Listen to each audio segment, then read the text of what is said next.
Listo, buenos días para todos. Vamos a dar inicio a la charla del día de hoy. Yo soy Carlos Salazar, fellow de primer año de la Universidad de Antioquia. El día de hoy el tema que vamos a tratar son las anormalidades de los arcos branquiales. Agradecer al doctor Chams por su asesoría para la realización de esta charla.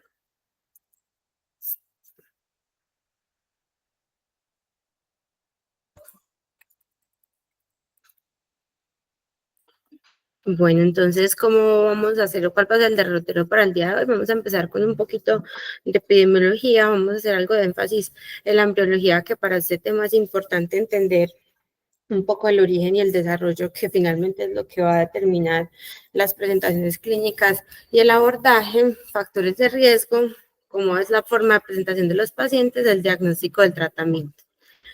Entonces, en cuanto a la epidemiología, este tema es pues muy importante tratarlo porque estas malformaciones van a corresponder al 30% de las masas cervicales congénitas.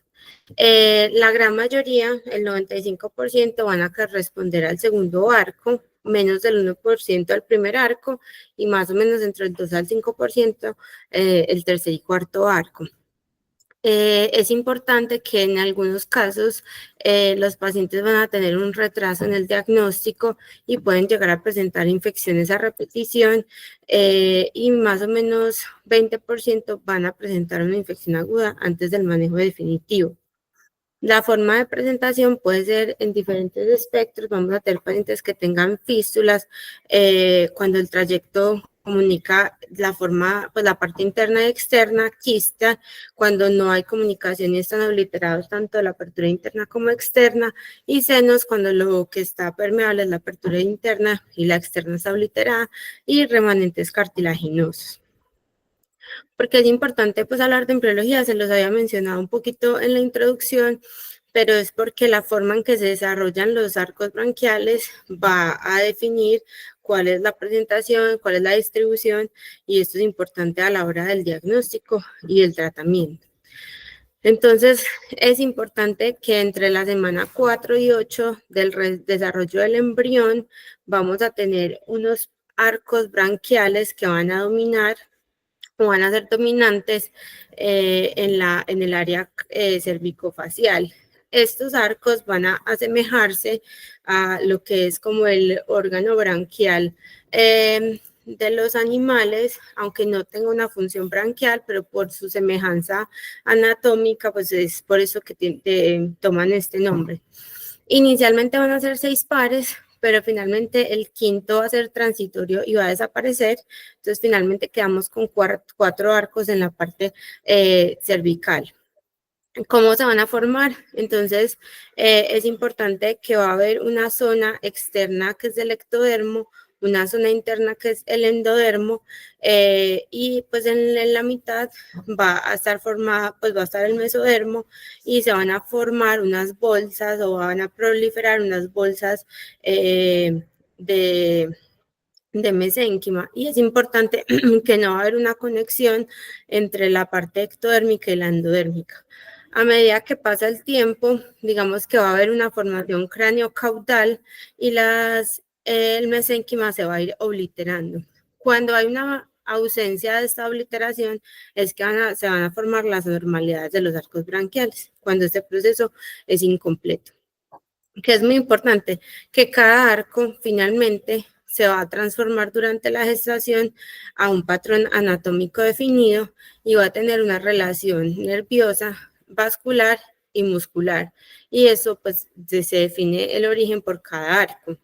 Entonces es importante eso, que van a tener unos patrones anatómicos. Generalmente tienen los quistes unas líneas de epitelio respiratorio escamoso, pero también se han encontrado tejidos linfoides, células de las glándulas sebáceas o salivales. Por definición, decimos que son congénitos, es decir, los pacientes nacen con este tipo de malformaciones, pero hay algunos, sobre todo los quistes, que se pueden evidenciar en un proceso más tardío en la vida, en los primeros años de la vida, en la adolescencia o incluso en la adultez temprana. ¿Cuál es lo que va a generar el primer arco, bolsa y hendidura?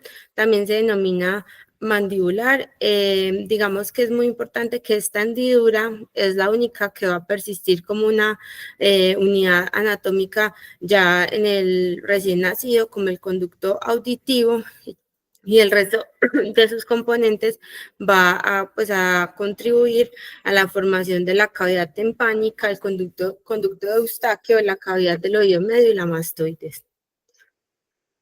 Entonces, ¿cuál va a ser o la formación de esto? Si se presentan como quistes, generalmente los vamos a encontrar en el pabellón auricular o en la región submandibular, y el ostium puede estar en un recorrido inframandibular o en el canal, incluso en el canal auditivo externo. Entonces vamos a encontrar pacientes que van a presentarse con edema, que va a ser generalmente alrededor del pabellón auricular, y es importante pues su relación con el conducto auditivo. Se han generado, digamos que nuevas, pues varias clasificaciones. Esta es como la más comúnmente utilizada. Digamos que la diferencia es como su relación con el nervio facial, y digamos que la tipo 2, que es la más común, tiene un trayecto que puede ser más largo y generalmente es la que tiene más posibilidad de desarrollar fístula. Pero lo más importante para tener en cuenta con el arco branquial es la relación que van a tener con el nervio facial y la glándula parótida, que finalmente es lo que nos va a definir el tratamiento. En cuanto al segundo arco, este es el arco más prominente. Digamos que en el periodo embrionario, este incluso va a tardarse más tiempo en obliterarse y va incluso como a tratar de envolver los otros. Por eso se considera que puede ser la razón de que sea el más común. Va a generar líquidos y la fosa amigdalina y supramigdalina. Digamos que el ostium o la apertura va a estar en cualquier parte del borde anterior del esternocleidomastoideo, y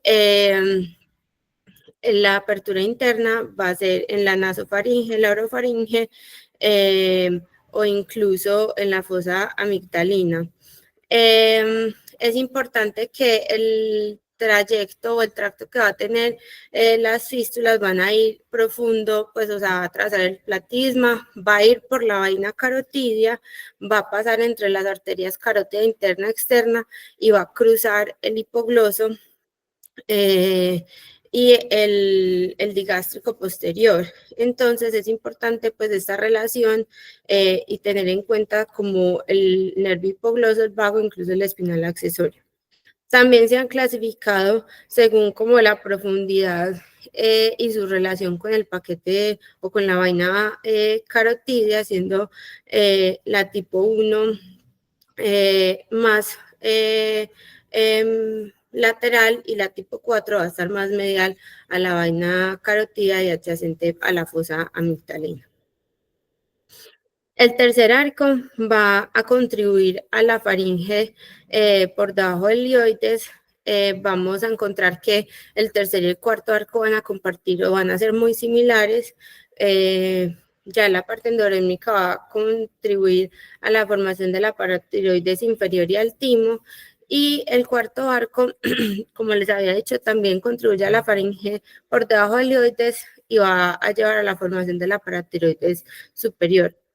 Muchas veces se van a encontrar estos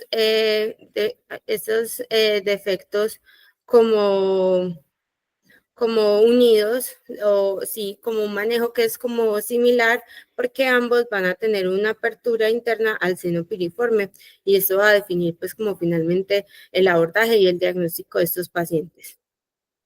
El ostium del tercero va a ser hacia el cartílago, más cerca del cartílago cricoides, mientras que el del cuarto va a ser más hacia la escotadura external.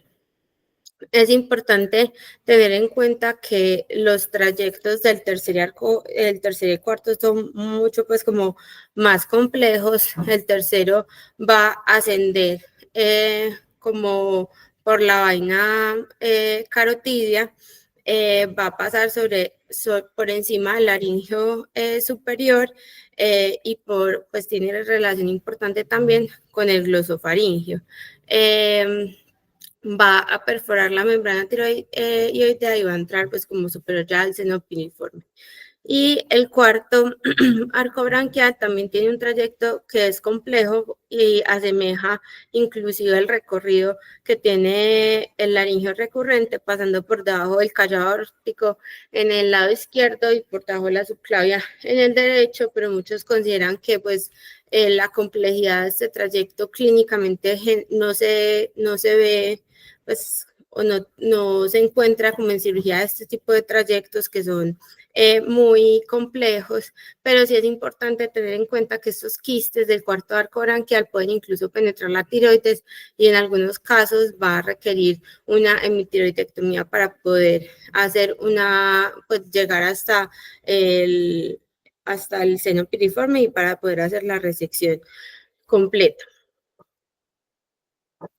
¿Cuáles van a ser los factores de riesgo para el desarrollo? Digamos que como habíamos dicho en la parte embriológica, todo va a depender de un adecuado cierre de los surcos branquiales, entonces cualquiera de los factores que genere pues como una interrupción en este cierre va a ser como la causal de las malformaciones.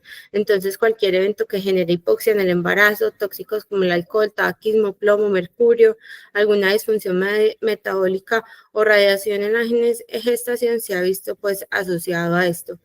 Hay algunas que incluso pueden tener cierta relación familiar, pero como les había explicado, pues son de características congénitas.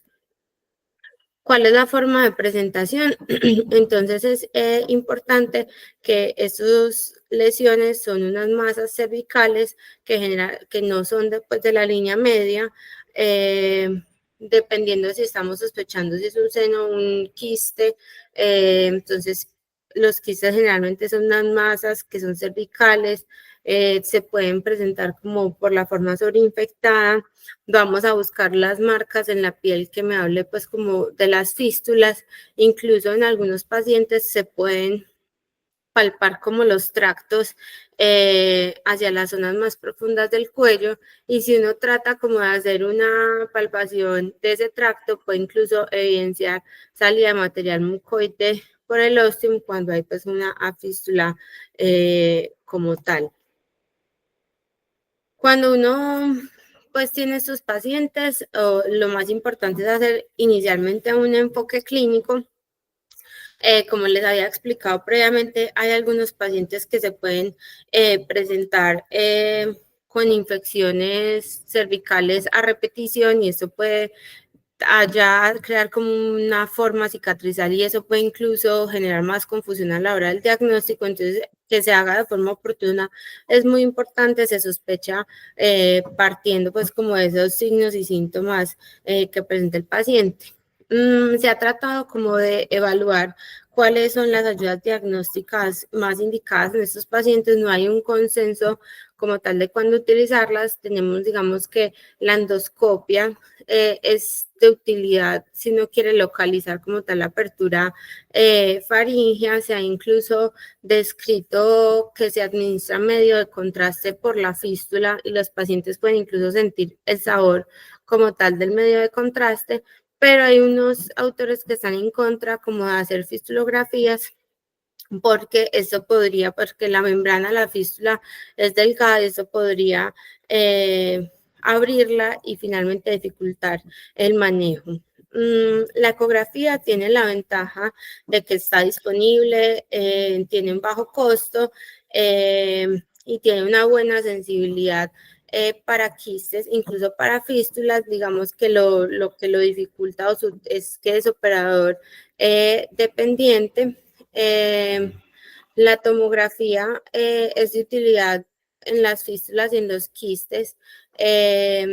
Digamos que se puede evidenciar incluso la presencia de aire, preocupa pues como la disponibilidad y radiación en los pacientes de edades más tempranas. Digamos que la resonancia, a pesar de que es como un estudio que toma fuerza en los tejidos blandos, digamos que no, su sensibilidad no ha probado ser pues como muy superior a los otros estudios diagnósticos. En estas imágenes diagnósticas los quistes todos se van a ver como una lesión bien definida de paredes delgadas, que en su interior se puede mostrar como detritus en su interior. Y finalmente tenemos la posibilidad de hacer un esofagograma, que es similar pues como a la realización de las fistulografías, es como esa evidencia radiológica del trayecto, pero a la hora pues como de tomar decisiones no toma tanta utilidad. Este análisis que les traigo el día de hoy sobre el diagnóstico y lo pues clínico y el tratamiento en anormalidades congénitas. Es un estudio realizado por el Departamento de Otorrinolaringología en China, pues en un hospital en China, y ellos tenían pues esta pregunta de eso, entonces, ¿cuál es como el abordaje o el enfoque que se debe hacer en los pacientes? Entonces, ellos hacen un análisis retrospectivo de 123 casos de pacientes que tenían un diagnóstico ya por patología de anormalidades de los arcos branquiales, fueron un total de 16 años. Entonces, ¿ellos qué encontraron? Ellos toman un total que de los 123 pacientes evaluados, 118 se les realizó ecografía, y pues llama la atención que incluso teniendo ecografía que tiene un resultado de una concordancia de 81%, una sensibilidad para quistes del 81%, casi el mismo número de pacientes también se les realizaba tomografía, y ellos encontraron que la ecografía tenía mejor sensibilidad para quistes, pero la tomografía mejor sensibilidad para fístulas. Y un menor número, pues como era posiblemente esperado por los costos y lo que implica la realización de la resonancia, digamos que ellos encuentran pues como variable, pues como números discordantes o variables para la sensibilidad de esta, y ellos realizan fistulografía en 10 pacientes, pero finalmente ellos refieren que a pesar de que sí evidencian como el trayecto por la realización de la fistulografía, pues digamos que el departamento está como, no está a favor de su realización, por lo que les había explicado previamente la posibilidad de que esto pueda alterar como tal el abordaje quirúrgico. Encontré pues este algoritmo sobre cómo se podría enfocar estos pacientes. Este grupo que lo describe, ellos refieren que si uno tiene pues o sea, una sospecha de una malformación de los arcos branquiales, que sea derecha y que tenga una masa palpable, yo debería considerar una tomografía. O aquellos pacientes que tenga una masa en donde yo no tenga un tracto o una fístula, a esos pacientes es enfocarlo como si tuviera una masa cervical y también se beneficiarían de tomografía. Aquellos pacientes en que yo por clínica tenga mucha, pues alta sospecha, o sea, tengo una fístula y un tracto palpable, digamos que yo de entrada los podría llevar a cirugía. Y es importante porque ellos diferencian entre la izquierda y la derecha, es porque los del tercer y cuarto arco en su mayoría van a ser, por encima del 90% van a ser izquierdos. Entonces estos pacientes entran a otro algoritmo en donde se va a definir si se benefician de pues, laringoscopio y manejo endoscópico, que vamos a ver más adelante. En cuanto a los diagnósticos diferenciales, van a entrar cualquiera pues que sea de las masas congénitas en cuello, el quiste tiroglóbulo, linfangiomas quísticos, adenopatías, quistes dermoides y otros, digamos que hay parte de la clínica o si no las imágenes diagnósticas para diferenciar este tipo de patologías. Aún sigue siendo la resección completa el pilar del tratamiento para estos pacientes. ¿Cuáles van a ser como unos pilares importantes? Es que debemos llevar a estos pacientes a cirugía cuando no estén en un proceso inflamatorio activo, digamos que esto aumenta el riesgo de lesión nerviosa y la resección incompleta, y esto finalmente se va a traducir a mayor posibilidad de recurrencia, que es muy importante como lo explicamos ya en la forma de embriología y anatomía, hacer una preservación vascular y nerviosa, y digamos que dependiendo del área pues, o del tipo de malformación que vamos a abordar, es tener en cuenta ciertas consideraciones importantes con la parte vasculonerviosa. Cuando vamos a abordar el primer arco, digamos que la incisión es en S, rodeando el pabellón auricular, y va a tener una extensión hacia la parte cervical, que incluso se puede extender un poco más. Si es necesario, uno va a hacer una tracción como tal de toda esta parte del lóbulo de la oreja, que es lo más importante en el abordaje del primero, es hacer una visualización de la parotida y la identificación del nervio facial. Digamos que este es como el mayor riesgo y el mayor temor. Algunos de los trayectos fistulosos, como les expliqué previamente, van a atravesar el nervio como tal, entonces se requiere una disección cuidadosa de este. Una vez uno identifica ya el nervio, ya sí puede hacer una resección como de la fístula. Es importante tener en cuenta, por lo que les había explicado previamente, que algunos de estos van a llegar incluso hasta el oído medio, y en este caso va a requerir una timpanoplastia, y posiblemente en este punto se vaya a requerir el acompañamiento también por parte de otorrino a la hora de abordar estos pacientes. Cuando vamos a abordar pues el segundo arco, digamos que va a depender si es un quiste o una fístula. Si es un quiste, generalmente se va a realizar una cervicotomía en el área donde se encuentra la masa palpable, y una dirección hasta visualización del trayecto en toda su extensión. Cuando se trata de fístulas, se puede hacer como canalizar la fístula, ya sea con una sutura gruesa o con una cánula de lagrimal, hacer una incisión elíptica alrededor, y con esto hacer la disección. Hay algunos, o se han descrito como incisiones escalonadas, para continuar como la disección del trayecto, esto con el fin de ahorrar pues, o de evitar hacer una cervicotomía amplia en los pacientes. El abordaje del tercer y el cuarto es también por cervicotomía. Es importante pues tener en cuenta que el diagnóstico diferencial entre el tercer y cuarto finalmente va a ser a la hora de la cirugía, y después pues por su relación con el laringeo superior, y digamos que continúa el mismo principio. Digamos que para la tasa de recurrencia lo que uno busca es una resección completa. Traté de buscar pues como si había algunos estándares nuevos o algo pues para tener en cuenta de los abordajes mínimamente invasivos. Digamos que el tratamiento endoscópico tiene utilidad en los senos del cuarto arco. Esto se realiza por laringoscopia, y cuando se visualiza el trayecto en el seno piriforme, se oblitera este espacio, ya sea acá en la imagen se muestra con electrocoagulación. También se han descrito algunas otras sustancias. De donde tomo esta imagen es un grupo que hace o reporta una serie de casos de 10 pacientes, y ellos incluso hacen un seguimiento que alcanza hasta los 3 años, y de los pacientes que logran tener seguimiento, ninguno de estos presenta recurrencias o infecciones a repetición.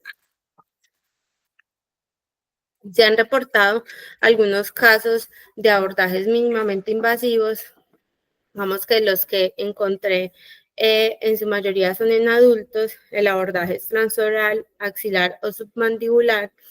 Entonces, ¿esto cómo se realiza? Se hace una incisión, generalmente se busca o es con fines estéticos, entonces se hace como en la zona de implantación del cuero cabelludo. Con esto se diseca el espacio por debajo del platisma hasta identificar pues como las estructuras vasculonerviosas, el quiste, resecarlo, y pues se completa el procedimiento. ¿Cuál es el problema? Que, como les estaba explicando, solo hay reportes de caso de esto. Digamos que el que encontré o los que encontré en niños generalmente son con abordajes axilares y no tenemos como claro si hay seguridad o no para el uso de este en pacientes pediátricos. Yo creería que genera dificultad uno tener un paciente que es muy pequeño para pues su abordaje, pues tener que pasar un lente o pinzas, pues eso debe dificultar en nuestros pacientes que sean muy pequeños. Entonces, ¿cuáles son los resultados que se tienen con los abordajes quirúrgicos? Digamos que las complicaciones que se pueden tener pues, con cualquier abordaje quirúrgico, el sangrado, los hematomas, no son tan frecuentes, están por debajo del 5%. Digamos que el más común puede ser la infección del sitio operatorio, incluso la formación de colecciones en tejidos profundos que pueden llevar a reintervenciones de los pacientes, pero finalmente las más temidas son las lesiones del nervio facial y la recurrencia, que esto es muy variable en lo que se reporta, pero puede alcanzar hasta el 12%, que se ha visto que tiene relación con esto, la edad del paciente, si han tenido drenajes previos, y algunos consideran que las lesiones quísticas.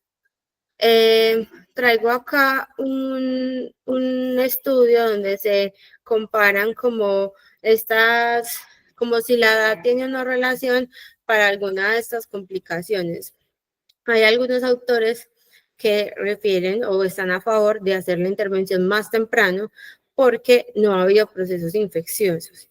Hay algunos autores que están como a favor de hacer la intervención un poco más tardía, cuando haya un poco, pues que el paciente sea un poco más grande y haya algo pues como de maduración de los tejidos cervicales, sobre todo en caso de la glándula de la parótida, que a pesar de que el nervio no cambia mucho su tamaño, digamos que su relación o su el tamaño de la parótida, entonces se considera que los pacientes más pequeños pueden estar como más propensos a lesiones del nervio a este nivel.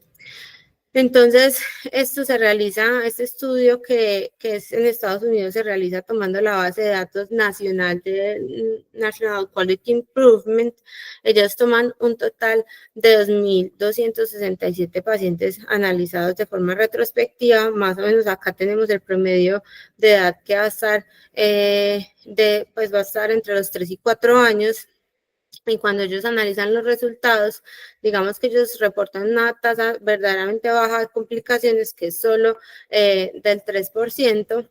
La más común es la infección de sitio operatoria. Digamos que solo 1% de los pacientes, 18, van a requerir reintervención, y la mayoría de los pacientes que reintervienen va a ser por la formación de abscesos en la forma postoperatoria. Entonces, ellos querían evaluar muy bien cómo lo de la edad, y ellos cuando analizan estos datos, ellos encuentran que lo que es importante, lo que toma relación con la edad, es la incidencia de factores preoperatorios, pues factores de riesgo operatorios como son pues que sean prematuros, de bajo peso, que tengan alguna alteración neurológica. Pero verdaderamente, en cuanto a las complicaciones y el tiempo de anestesia, no hay diferencia. Ellos lo único que encuentran es que sí hay una diferencia en el tiempo de estancia hospitalaria, pero consideran que a pesar de que sí tiene algo de estadística, de ser estadísticamente significativo, no es clínicamente representativo y que está más relacionado con sus comorbilidades. Eso era como lo que tenía para compartirles el día de hoy. Para concluir en este tema, digamos que es importante porque es una patología quirúrgica frecuente en el cuello. Como mensaje importante, evitar las resecciones en el evento agudo, en el proceso de inflamación aguda, hacer un manejo diferido una vez se resuelva esto, y digamos que el pilar del tratamiento todavía pues, es la resección completa, y hacerla de forma adecuada siguiendo todo el trayecto previene la posibilidad de recurrencias. Muchas gracias para todos. Quedo pendiente de cualquier comentario, cualquier pregunta.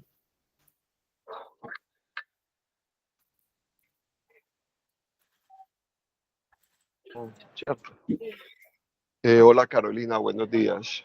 Hola, profe, buenos días. Bueno, obviamente es un tema muy frecuente en cirugía pediátrica. Cuando uno revisa la literatura, realmente todavía existen conceptos de muchos años, de muchas décadas, y de hecho, buscando literatura reciente, realmente tampoco hay mucho. Creo que hiciste una buena revisión y manejaste muy bien el tiempo.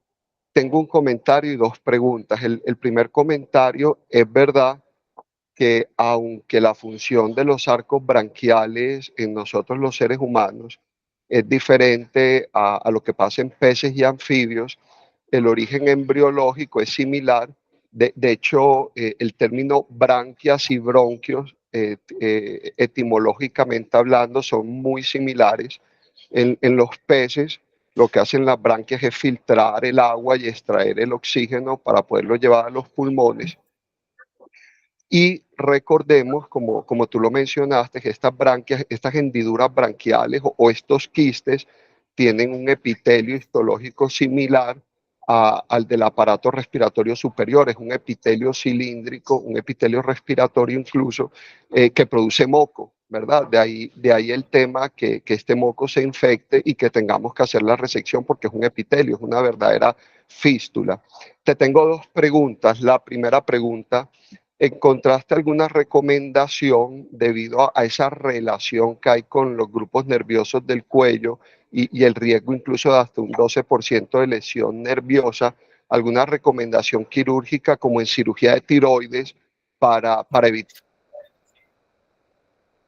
Eh, un segundo. Ahí me están escuchando. Sí. Profe, digamos que los más temidos son el nervio facial y el laringeo recurrente. Específicamente de los arcos branquiales no encontré como literatura al respecto, lo vi extrapolado. Entonces hay un estudio como de parodia como tal.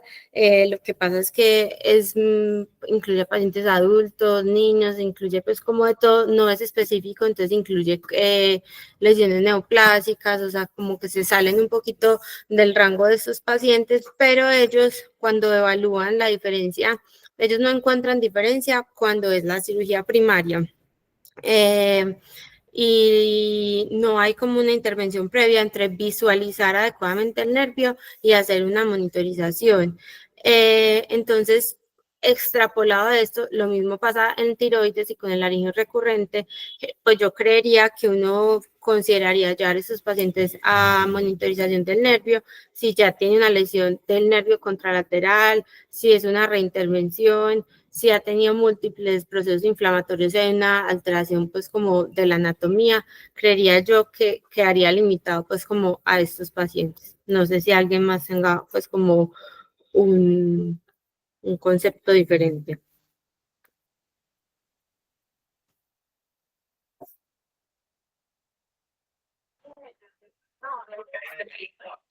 Ok, te hago otra pregunta.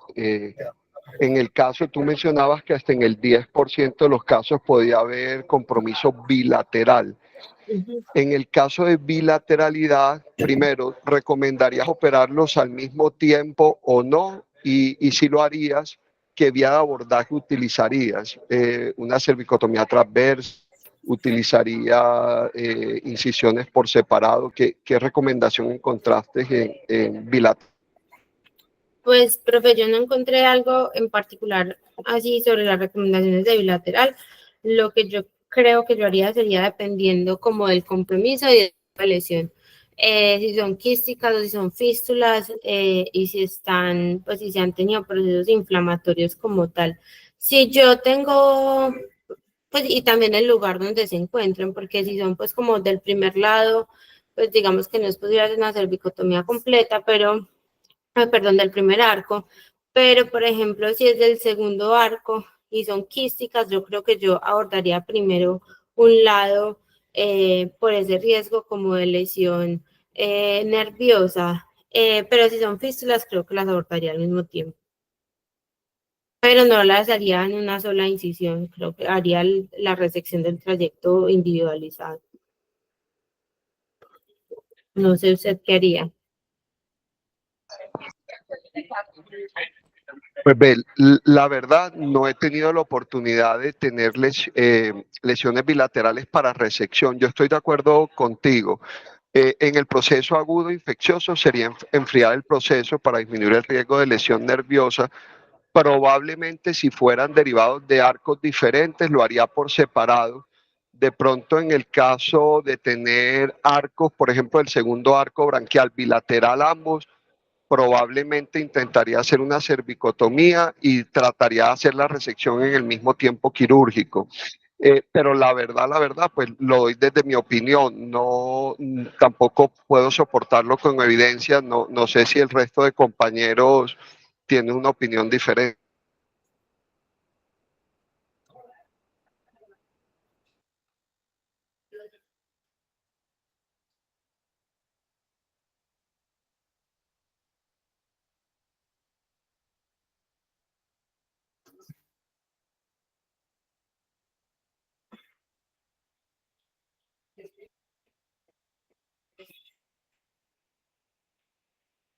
El profe Romero tiene la mano levantada.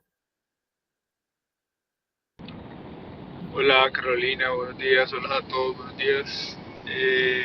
Quería preguntarte, Caro, no sé si se me fue ese momento de la charla o no lo escuché.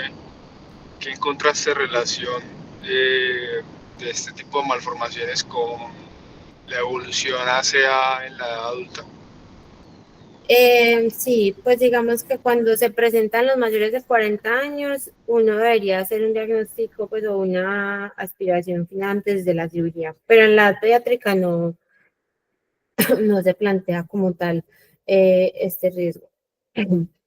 Pues si no hay que hacer una biopsia antes de hacer resección de la lesión.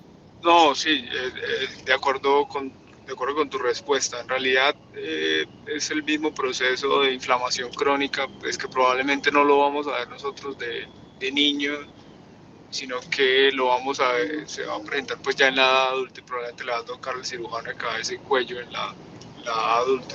Pero sí hay descripciones en la literatura de algunos tipos de SEA asociados a ese tipo de malformaciones.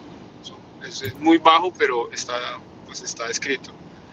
En cuanto a la pregunta que hicieron, específicamente si lo haría bilateral o unilateral, creo que yo también individualizaría, creo que podría, para hacer una cervicotomía transversa, no sé si me alcance a llegar hasta la confluencia como tan alto y no sé, yo tampoco he tenido la oportunidad de hacerla, pero sí esperaría o haría ese tipo de abordaje individual, así como tú lo estabas explicando.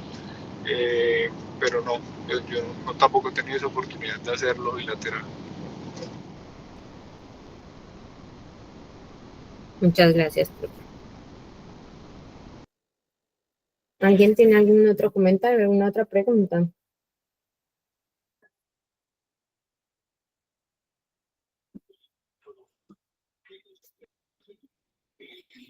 Bueno, entonces damos por terminada la charla del día de hoy. Muchas gracias a todos. Feliz día. Muchas gracias.